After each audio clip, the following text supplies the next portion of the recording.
Shalom, selamat sore ibu-ibu terkasih dalam Tuhan Yesus. Bagaimana kabarnya? Kiranya kemurahan, kebaikan, dan kasih setia Tuhan senantiasa menyertai kita. Puji Tuhan, kembali kita bertemu untuk beribadah bersama secara online dalam persekutuan Komisi Wanita Unike GKA Immanuel Malang. Mari mempersiapkan hati kita masuk dalam saat teduh.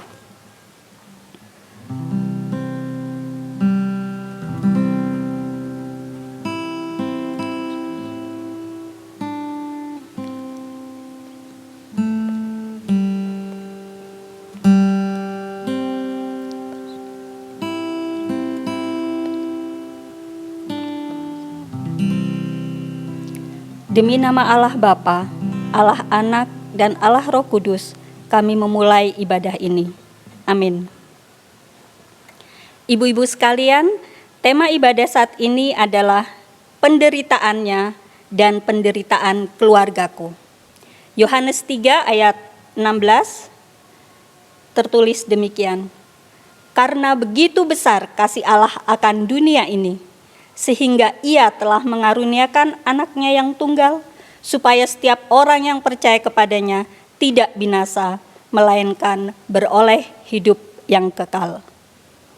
Penderitaan Yesus mati di salib adalah bukti nyata kasih-Nya yang begitu besar pada kita, supaya kita tidak binasa, melainkan memiliki kekekalan setelah kehidupan sementara ini. Rick Warren dalam bukunya The Purpose Driven Life menuliskan, karena Allah ingin menjadikan Anda serupa dengan Yesus, Dia akan membawa Anda melewati pengalaman-pengalaman yang sama yang Yesus alami. Ini meliputi kesepian, pencobaan, tekanan, kecaman, penolakan, dan banyak penderitaan lainnya. Ketika kita menyadari bahwa penderitaan yang kita alami Tuhan pakai untuk menjadikan kita serupa dengan Yesus, maka di dalam penderitaan itu kita dapat melihat kasih-Nya yang amat besar. Kita nyanyikan Kasih Allah Amat Besar dari KPPK nomor 27.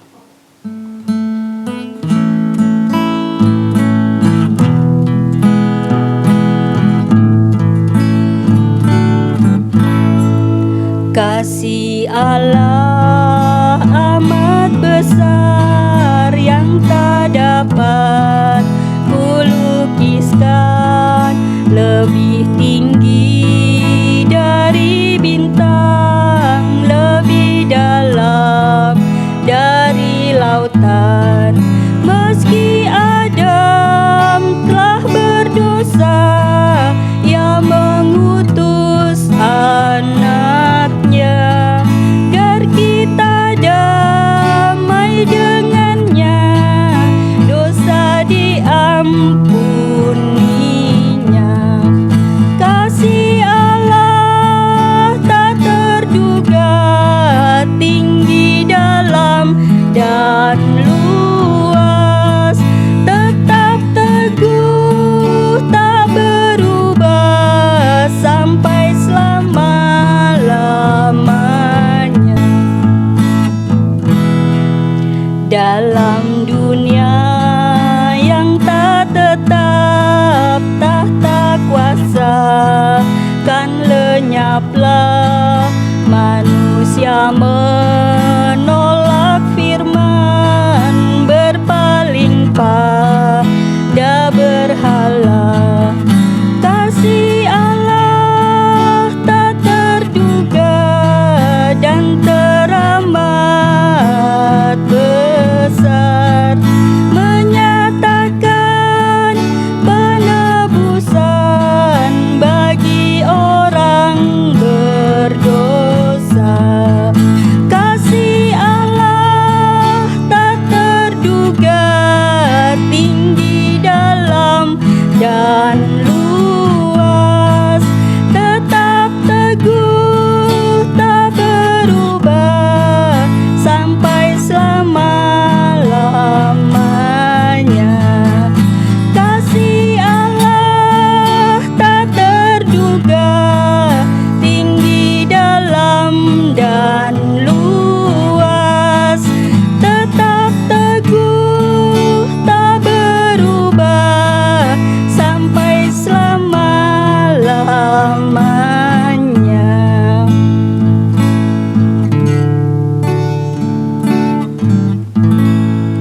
Mari kita berdoa.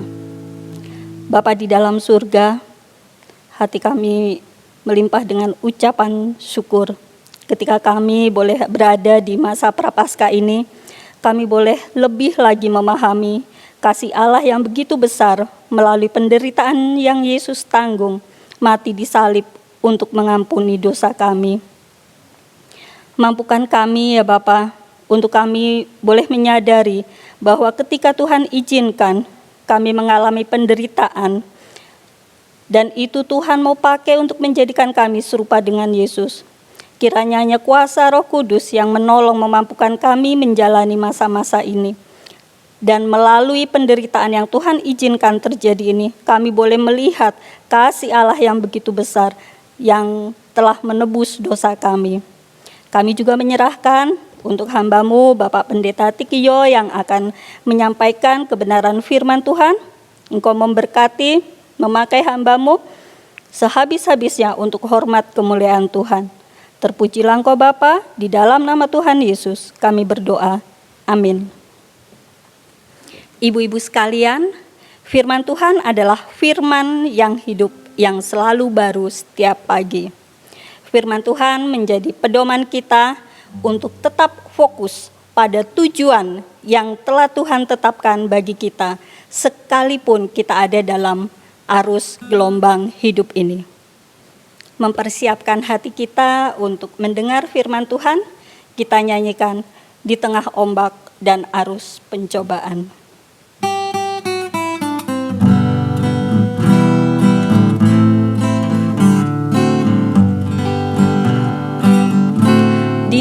Tengah ombak dan arus pencobaan, hampir terhilang tujuan arah hidupku.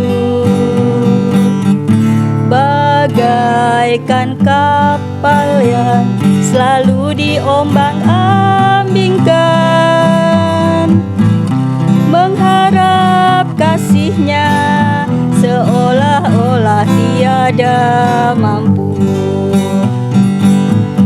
Yesus perhatikan kehidupan setiap orang yang sudah rusak, dibetulkan dengan penuh kasih sayang. Yesus perhatikan setiap tetesan air mata. Dia mengenal hatiku yang penuh penyesalan dosa. Yesus perhatikan kehidupan setiap orang yang sudah rusak, dibetulkan dengan penuh kasih sayang. Yesus perhatikan setiap tetesan air mata.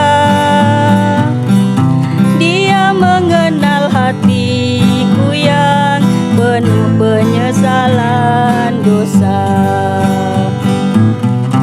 Dia mengenal hatiku yang penuh penyesalan dosa.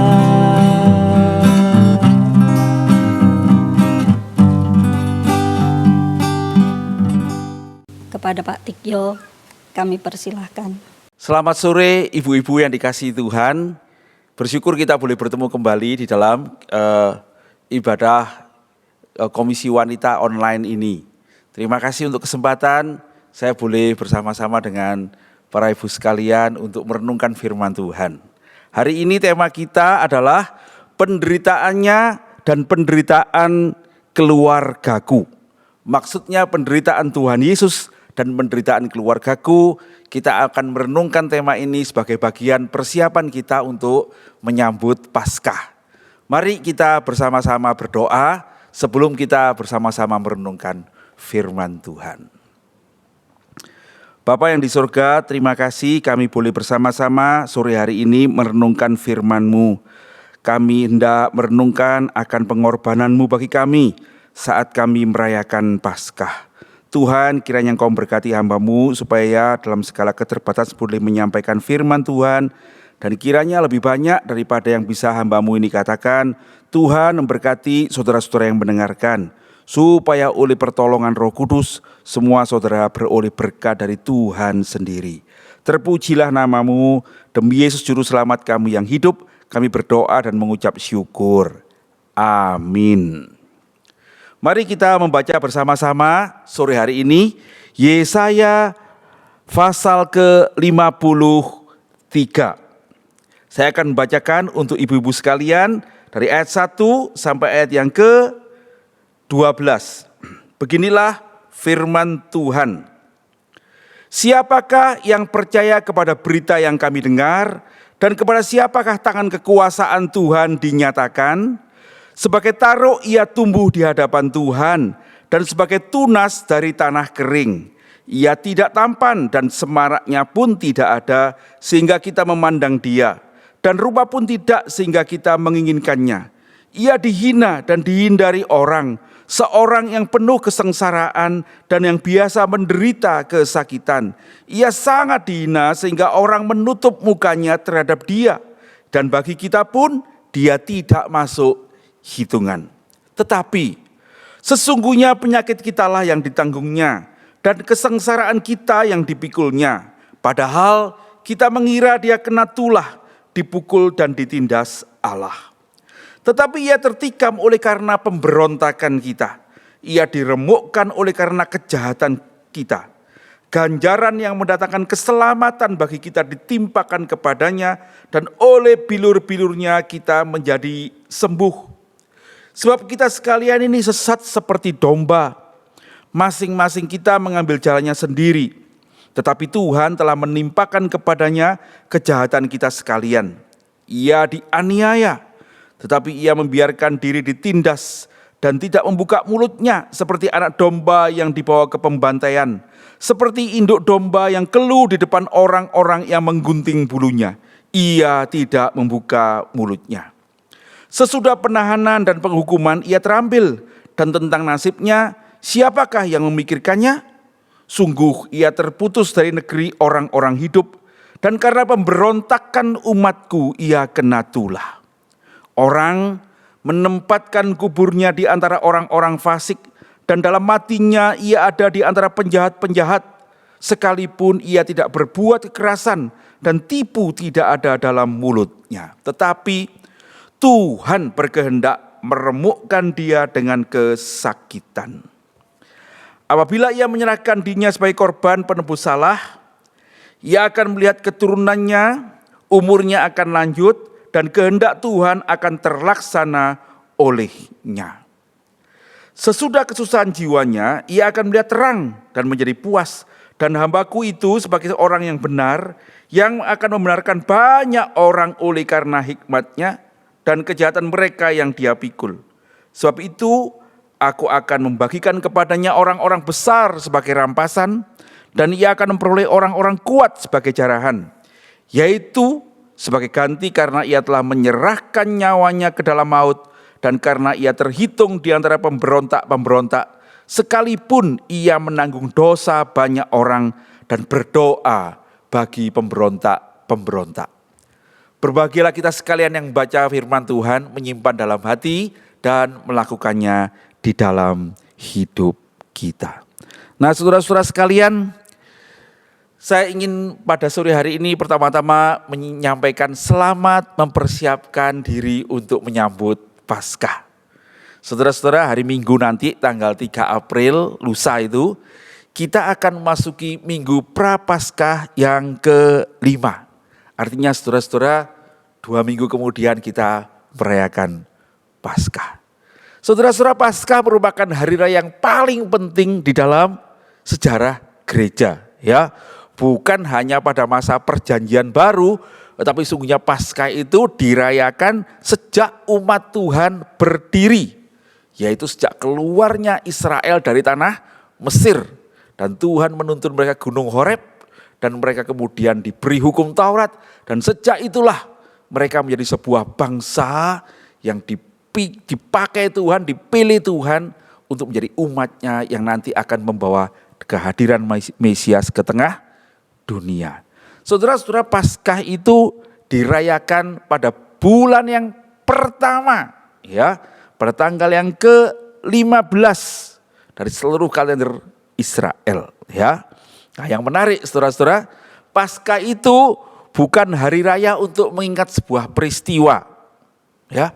Tetapi menarik, Paskah itu adalah hari raya yang direncanakan, ditetapkan, dan diperintahkan sebelum peristiwa Paskah yang pertama itu terjadi. Yaitu sebelum Tuhan membunuh anak sulung orang-orang Mesir dan orang-orang Israel juga, ya. Yang di ambang pintu rumahnya tidak dioles oleh darah anak domba Paskah itu. Nah, saudara-saudara, menarik ya. Nah, Paskah itu diberitahukan sebelumnya. Jadi sebelum orang Israel keluar dari Mesir, Tuhan itu memanggil Musa dan Harun lalu memberitahukan pada mereka, beritahu orang Israel, ya, bahwa mereka besok harus menyiapkan diri, ya. Mereka mesti mengambil seekor anak domba, mengurungnya 4 hari, kemudian menyembelihnya pada waktu senja, lalu mengoleskan darahnya di ambang pintu, gitu ya. Dan kemudian aku akan lewat, katanya Allah. Lewat itulah namanya Pasah gitu ya, Pesah gitu ya, Paskah itu ya. Kalau aku melihat darah di ambang pintu, aku tidak akan masuk rumah itu dan anak sulungnya tidak akan kubunuh. Tetapi semua rumah yang tidak ada olesan darah di ambang pintu rumahnya, aku akan masuk. Dan anak sulung akan mati, baik anak sulung manusia maupun ternaknya. Saudara-saudara sekalian, kemudian Tuhan mengatakan, dan ini yang harus kamu lakukan nanti kalau sudah kamu keluar dari tanah Mesir. Kamu mesti mengingat ini dan kamu mesti melakukan apa yang kau lakukan besok itu waktu kamu menyiapkan diri keluar dari tanah Mesir. Setiap tahun kamu mesti mengulangnya. Yaitu apa? Kamu mesti memotong anak domba, ya, dan kemudian memakan anak domba itu dengan roti tidak beragi. Kau mesti memakannya dengan pakai baju yang siap untuk pergi, gitu ya, dengan ada tongkat katanya gitu ya. Dan kamu mesti mengingat Tuhan itu menyelamatkan kamu untuk keluar dari tanah Mesir itu.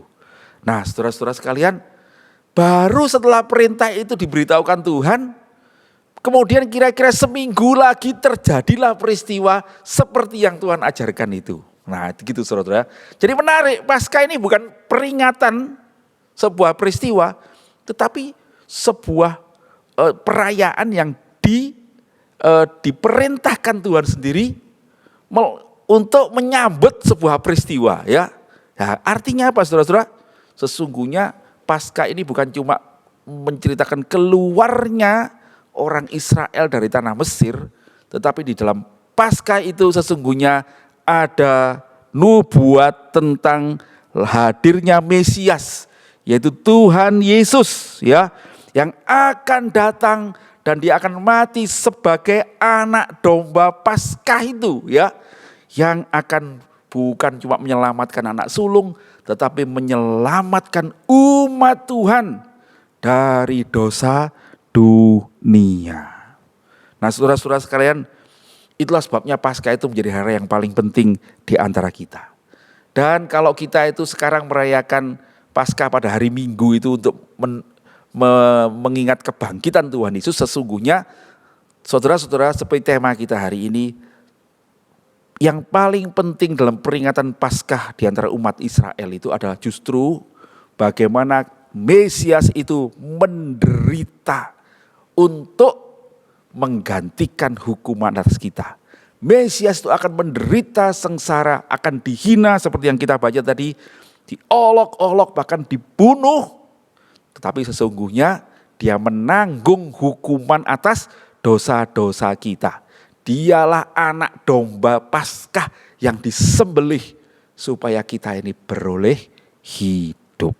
Nah, saudara-saudara sekalian, Yesaya 53 itu menjadi bagian Alkitab yang paling jelas menceritakan bagaimana Tuhan kita Yesus Kristus, Sang Mesias, Juru Selamat kita itu mengalami kesengsaraan, kematian, dan kemudian bahkan kebangkitan. Ya, nah, sore hari ini kita mau merenungkan bagaimana penderitaan Kristus itu berhubungan dengan penderitaan kita hari ini, berhubungan dengan penderitaan keluarga kita. Ya, saya mengajak saudara-saudara untuk memikirkan dua hal. Ya, yang pertama, saudara-saudara, melalui firman Tuhan yang kita baca hari ini tentang penderitaan Mesias itu, kita diajak untuk menyadari, mengerti bahwa Yesus Kristus menderita. Itu untuk menyelamatkan kita dari penderitaan kita. Penderitaan keluarga kita. Kalau kita membaca ayat 4 sampai 6 tadi, kita membaca begini bukan? Sesungguhnya penyakit kitalah yang ditanggungnya, ya. Kesengsaraan kita yang dipikulnya, ya. Kita mengira dia kena tulah, dipukul dan ditindas Allah, tetapi sesungguhnya dia tertikam atau dibunuh oleh karena pemberontakan kita. Yesus diremukkan oleh karena kejahatan kita. Ganjaran yang mendatangkan keselamatan bagi kita, hukuman itu mendatangkan keselamatan bagi kita itu ditimpakan kepadanya. Dan oleh bilur-bilurnya, saudara-saudara, kalau kita ingat bagaimana Tuhan sebelum disalib itu, dia dicambuk dengan cambuk duri dan besi yang membuat darah itu bercucuran sepanjang hidup, sepanjang tubuhnya itu. Sesungguhnya itulah darah yang mengalir, luka yang menganga, bilur-bilur yang kata firman Tuhan menyembuhkan luka-luka kita. Ya, menyembuhkan kita. Firman Tuhan mengatakan sesungguhnya kita inilah yang tersesat. Tetapi Tuhan itu menimpakan kesalahan kita kepada Kristus Yesus Tuhan. Jadi yang nomor satu, saudara-saudara, kalau kita mau bicara tentang apa hubungannya penderitaan Kristus dengan penderitaan keluarga saya mau mengatakan yang pertama, Kristus itu menderita bukan karena dia sendiri. Tetapi dia menderita penderitaan yang seharusnya kita tanggung dan keluarga kita tanggung. Saudara-saudara, tidak ada keluarga yang tidak menderita. Ya, tidak ada keluarga yang tidak mengalami masalah, mengalami kesukaran. Tiap keluarga itu selalu punya masalahnya sendiri, punya penderitaan sendiri. Mungkin ukurannya beda-beda. Tapi barangkali ada yang bilang gini, lah tapi Pak Tik, itu ada keluarga itu yang bahagia sekali, ya, nggak pernah menderita, semua baik-baik gitu. Itu ya apa dong? Nggak usah menderita. Saudara-saudara, kalau sampai ada tuh keluarga yang sampai tidak ada penderitaan dan masalah sekali, saya mau mengatakan kira-kira ada 3 hal yang terjadi. Yang pertama, karena kita enggak tahu, gitu ya. Jadi yang di luar itu enggak kelihatan, saudara-saudara. Ya, sepertinya semua happy-happy. Tetapi sungguhkah begitu? Saudara-saudara, ada banyak orang itu di luar penampakannya begitu baik, tetapi sesungguhnya ada pergumulan sendiri di dalam keluarganya. Dia ada masalah dengan anaknya, ada masalah dengan istri, suami istri, ada masalah dengan kesehatannya, ada masalah dengan keuangannya. Semua kita ada masalah, saudara. Ya, tetapi mungkin tidak kelihatan. Yang kedua, kemungkinannya adalah belum terjadi masalah itu, ya. Dia lagi happy nih, betulan happy beneran ya, karena dia belum. Tetapi suatu kali semua kita pasti menghadapi keadaan yang tiba-tiba itu, kalau kesukaran itu datang, saudara-saudara, itu benar-benar kita tidak menduga, ya. Kita tidak menduganya. Semua seperti baik-baik. Ada seorang teman itu tiba-tiba dia semua baik-baik, dia itu jalan-jalan ke Singapura, iseng-iseng periksa. Divonis kanker. Saudara-saudara, dia pulang dengan mengalami tekanan begitu ya. Nah kayak begitu ya. Bisa jadi belum tiba, ya. Dan yang ketiga, memang ada orang-orang yang bisa mengatasinya, ya. Jadi dia sungguhnya mengalami masalah, ya, tapi dia bisa mengatasi masalah demi masalah. Dia mempunyai iman yang teguh dalam Tuhan, ya. Dia punya keluarga yang mendukung, ya. Kita puji Tuhan kalau bisa begitu, ya. Tetapi sesungguhnya kita ini semua ada masalah, saudara-saudara. Kenapa? Sebab kita orang berdosa. Itu dia yang kita baca di situ dia. Kita ini orang yang berdosa. Ya. Kenapa kok orang berdosa mesti ada masalah? Yang pertama, sebab dosa itu membuat kita bermasalah. Saudara. Itu masalah pertama ya. Dosa itu membuat kita ini bermasalah. Dosa itu apa saudara-saudara? Dosa itu pemberontakan kepada Tuhan. Dosa itu bukan sekedar nyorong sandal jepit, bukan ya. Bukan cuma nyuri ayam, bukan ya. Bukan cuma mukul orang, bukan. Tetapi dosa itu sebetulnya adalah ketika orang itu mementingkan diri sendiri dan dia melawan Tuhan. Ketika dia melawan Tuhan, dia mementingkan diri sendiri, wong Tuhan aja dia lawan. Apalagi orang, ya kan? Maka ini dia orang bermasalah, saudara-saudara. Ya, dia bisa benci pada orang, marah pada orang, dia memikirkan diri sendiri, dia mengorbankan orang lain. Dan dosa itu ya katanya yang membuat Thomas Hobbes itu ada seorang filsuf mengatakan manusia itu ya jadi serigala buat manusia yang lain. Ya, manusia itu bukan cuma makan nasi tapi dia makan orang lain begitu ya. Untuk keuntungannya dia bisa mencelakakan orang lain. Kita lihat anak-anak kita bertengkar kenapa? Rebutan. Gitu kan ya. Kenapa? Mementingkan diri sendiri. Saudara-saudara, kenapa itu terjadi? Sebab kita berdosa. Dosa itu membuat kita ini menjadi lawan bagi sesama kita. Dosa membuat kita ini melawan Tuhan, melawan sesama, melawan alam semesta, merusakkan alam. Jadi karena itu kita menderita, saudara-saudara. Kenapa? Dosa itu membuat kita menderita. Sebab kita jadi bermasalah. Ya. Ketika pertama kali di Eden kita belum berdosa, kita tuh bersekutu dengan Tuhan. Seluruh ciptaan dipelihara dengan baik. Adam dan Hawa saling mencintai. Mereka tidak merasa malu, mereka tidak ada rahasia gitu. Sejak manusia berdosa, lalu bermasalah. Suami istri jadi banyak rahasia nih bukan? Ya, dan segala macam. Nah sudah saya tidak mau lebih lanjut, tapi sudah pasti ngerti maksud saya ya. Kenapa manusia berdosa menderita? Sebab manusia berdosa itu bermasalah ya. Jadi dia membuat dirinya sendiri menderita, membuat orang lain menderita. Yang kedua saudara-saudara, kenapa kok orang berdosa itu menderita? Sebab dia menerima hukuman Tuhan. Nah itu dia. Tuhan mengatakan kalau kamu makan buah itu kamu akan mati saudara-saudara. Ya artinya ada resiko yang kamu tanggung waktu kamu melanggar perintah Tuhan. Waktu kamu melawan Tuhan. Dosa itu apa itu? Melawan Tuhan itu. Akibatnya mati. Mati itu apa saudara? Mati itu bukan sekedar nanti kalau kita udah tua mati atau kita barangkali ketubruk semut. Tapi semutnya naik truk masalahnya ya. Terus mati gitu ya. Nah bukan itu. Tapi mati itu ada keterpisahan dengan Allah. Ya, yang membuat kita itu kemudian mengalami berbagai-bagai pergumulan hidup ya. Tuhan menghukum orang berdosa. Roma 3 ayat 23 mengatakan sebab semua orang sudah berbuat dosa dan kehilangan kemuliaan Allah. Kalau masing-masing kita ini berdosa dan kita mengalami penderitaan karena dosa itu karena hukuman Allah karena bermasalah, pastilah dalam keluarga kita juga mengalami masalah dan penderitaan saudara-saudara. Itu sebabnya sesungguhnya tidak ada keluarga yang terluput dari penderitaan. Tetapi puji Tuhan saudara-saudara, firman Tuhan hari ini memberitahukan kepada kita. Waktu kita menderita, waktu keluarga kita menderita karena kita harus menanggung hukuman dosa dan konsekuensi dosa itu. Tuhan yang di sorga itu bukan cuma diem saja.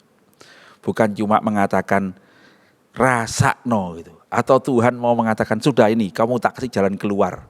Nih lakukan 10 hukum Taurat. Kalau kamu bisa melakukan kamu selamat, kalau tidak bisa ya silakan masuk neraka. Saudara-saudara kalau itu yang dilakukan Tuhan sesungguhnya kita tidak ada yang bisa. Sebab Tuhan mengatakan dari 10 hukum itu kamu langgar satu, kamu langgar semuanya. Adakah orang yang bisa melaksanakan 10 hukum itu? Tidak ada saudara-saudara ya. Tidak ada. Ya, karena 10 hukum itu mengandung membawa kita kepada standar moral yang begitu tinggi. Bahkan jangan ingin milik sesamamu itu ya. Jangan ingin itu ya. Kalau kita ingin itu sudah berdosa. ya.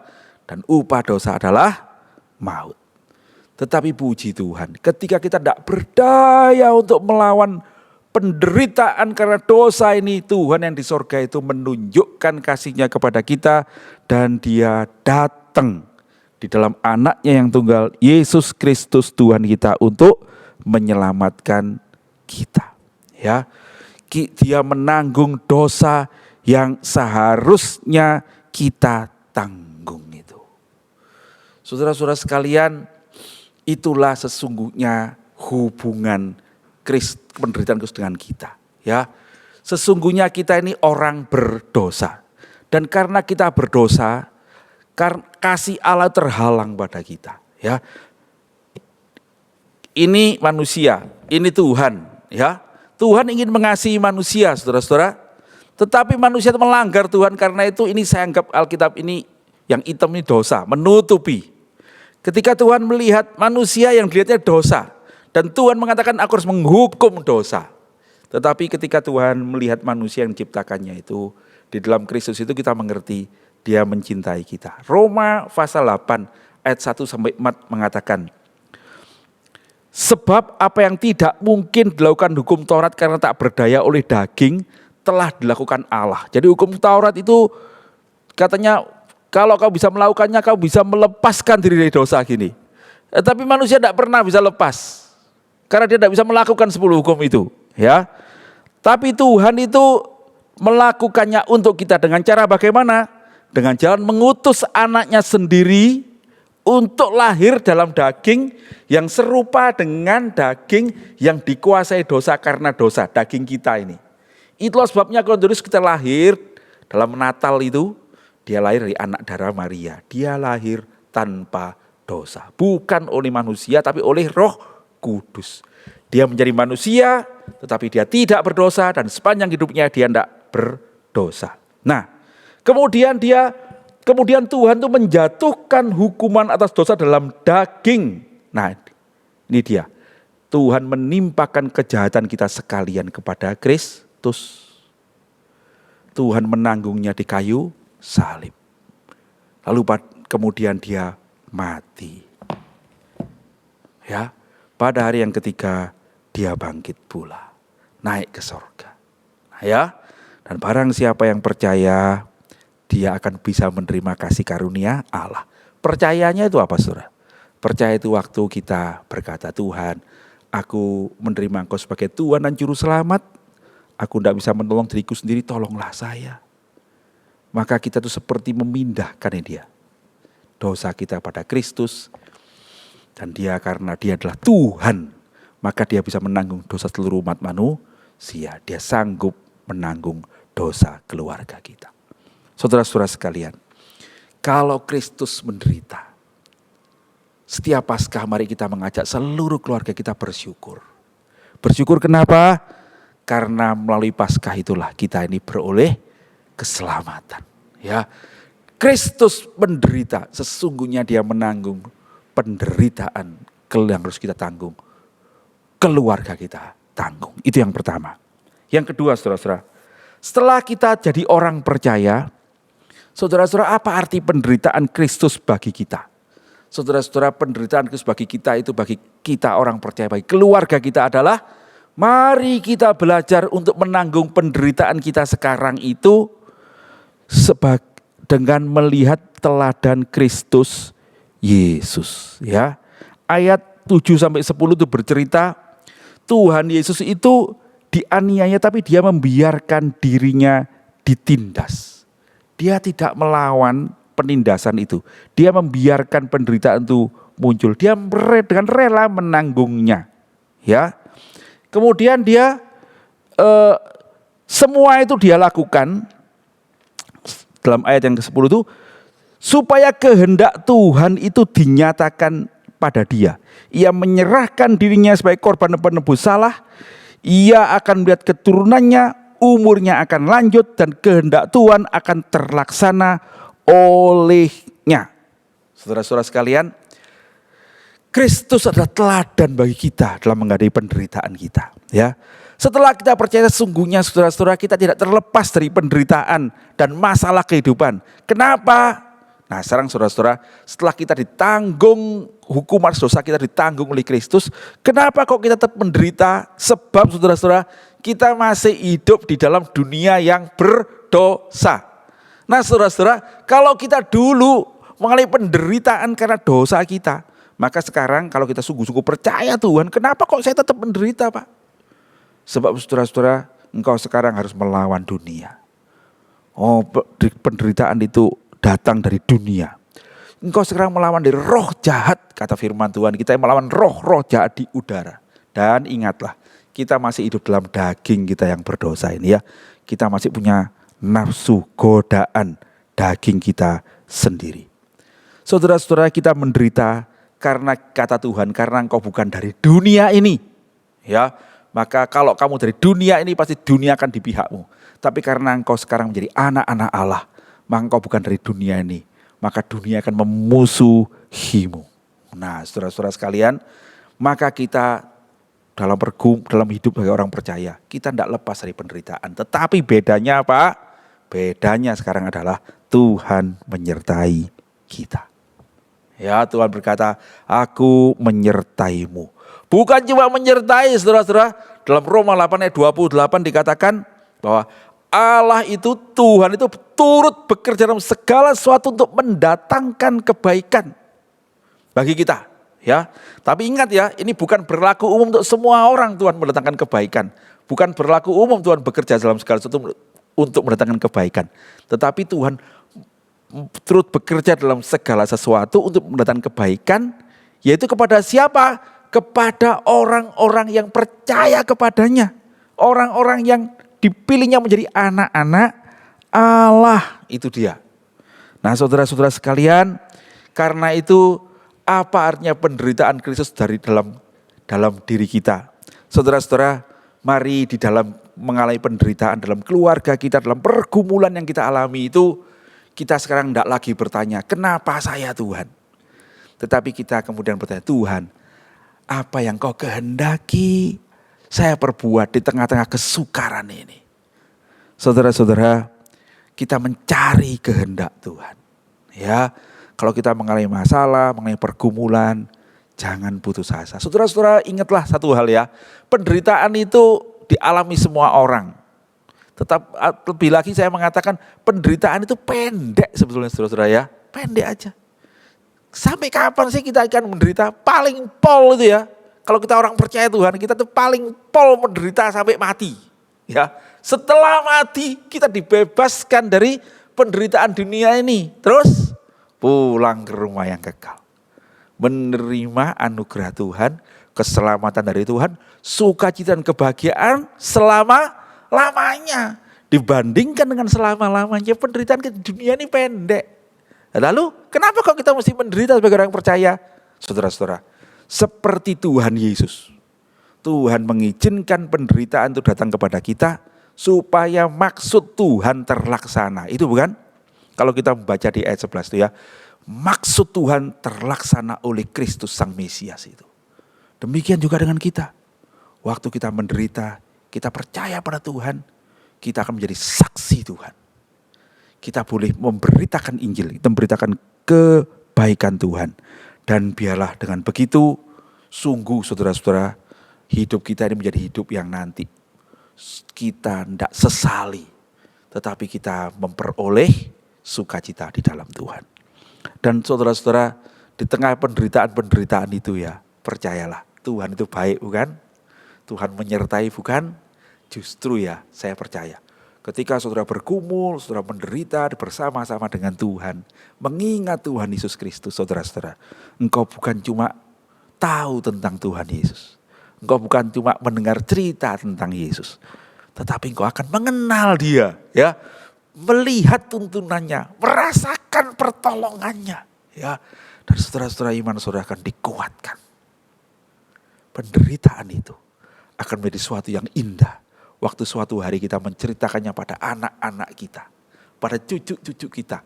Ibu-ibu nanti kalau udah punya anak, punya cucu, engkau boleh bercerita bagaimana ketika dulu mama menderita, ketika dulu opa menderita, oma menderita.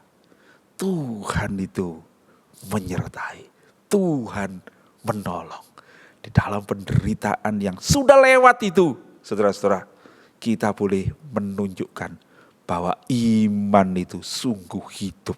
Ya, nah saudara-saudara, sungguh karena itu teladanilah Tuhan. Bagaimana dia menderita, mari kita belajar menderita seperti dia. Menderita dengan taat kepada Tuhan, menderita dengan keyakinan bahwa kalau saya menjalaninya bersamamu Tuhan, maksudmu terlaksana. Dan suatu hari kita menerima upah kita di sorga. Saudara-saudara, saya ingin menutup dengan mengajak saudara-saudara merenungkan penderitaan Kristus itu dengan melihat salib. Pandanglah salib. Setiap saudara saya itu paling suka ya kalau di gereja itu duduk sendirian, kemudian lihat salib itu ya. Saya kalau gereja di GKI Immanuel tuh, saya suka kalau kita ibadah itu lampu salibnya dinyalakan ya. Terus salibnya itu bercahaya terang di sana dan saya itu memandang salib. Ingat akan penderitaan Kristus. Apa yang saya ingat saudara-saudara? Saya ingat waktu setiap kali lihat salib apa? Tuhan, Engkau mengasihiku. Ya, ketika aku menderita, aku tidak pernah ditinggal sendiri. Engkau sudah datang untuk mati bagiku. Waktu aku menderita, aku melihat salib, aku tahu Engkau merasakan kesakitan-kesakitanku, gitu ya. Bahkan Engkau menderita lebih daripada aku. Saudara-saudara, saya menemukan teman di dalam penderitaan saya. Ketika saya memandang salib itu. Sahabat yang baik itu menderita lebih daripada yang saya derita. Dan dia menderitanya untuk siapa? Untuk saya. Saudara-saudara. Dia bukan menderita karena kesalahannya sendiri. Tetapi seakan-akan di salib itu dia berkata, Tikyo lihatlah aku menderita bagimu. Kenapa? Aku mengasihimu. Saudara-saudara, setiap kali memandang salib saya berkata, ya Tuhan, aku mau mengasihimu juga. Dan kalau saya boleh menderita bagimu, betapa indahnya. Saudara-saudara, bolehkah kita memberitahukan pada keluarga kita kebenaran ini? Bolehkah kita mengatakan pada keluarga kita untuk mari kita lihat salib di tengah-tengah penderitaan itu? Lihatlah dia yang sudah mati bagi kita. Menderita bagi kita. Mari kita belajar untuk menderita bagi dia. Dengan memuliakan Tuhan, mengingat kasih-Nya yang besar. Amin. Mari kita berdoa. Terima kasih Tuhan, kami boleh merenungkan firman-Mu. Sekarang tuntunlah kami bukan hanya bisa mendengarkan firman Tuhan, tapi sungguh kami menghayatinya dan kami berjalan menurut kebenarannya. Dalam penderitaan kami, biarlah kami selalu ingat kepadamu, dan biarlah kami selalu tahu bahwa Engkau sudah menderita bagi kami dan Engkau meninggalkan teladan bagi kami supaya kami tidak sia-sia menderita, tetapi sungguh melalui penderitaan yang boleh kami alami, boleh kami terima, kami memuliakan Tuhan seperti Tuhan Yesus sendiri. Terpujilah nama-Mu, terima kasih, berkati semua ibu-ibu, tuntunlah kami semua di jalan yang benar. Demi Yesus Juru Selamat kami yang hidup, kami berdoa dan mengucap syukur. Amin. Tuhan Yesus memberkati. Terima kasih kepada Bapak Pendeta Tikyo atas pelayanan firman Tuhan-Nya. Kiranya Tuhan senantiasa memberkati kehidupan, keluarga, dan pelayanan Bapak setiap hari.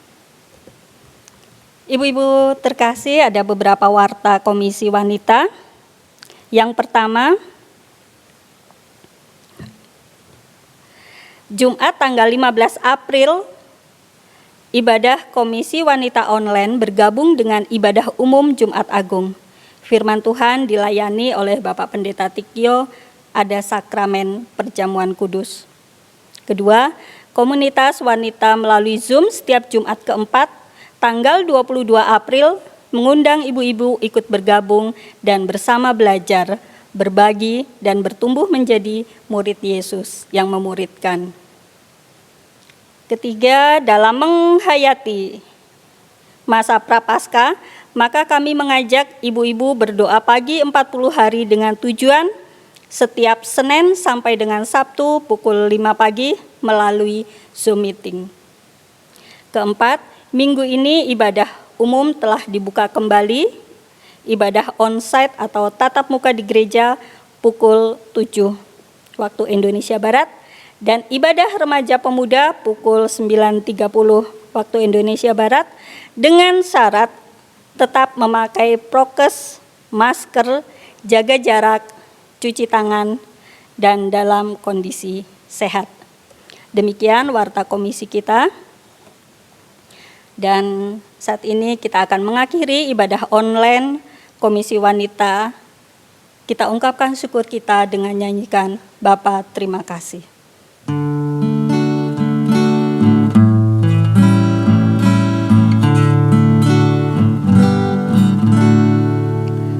Bapa terima kasih. Bapa terima kasih. Bapa di dalam surga, puji terima kasih. Amin.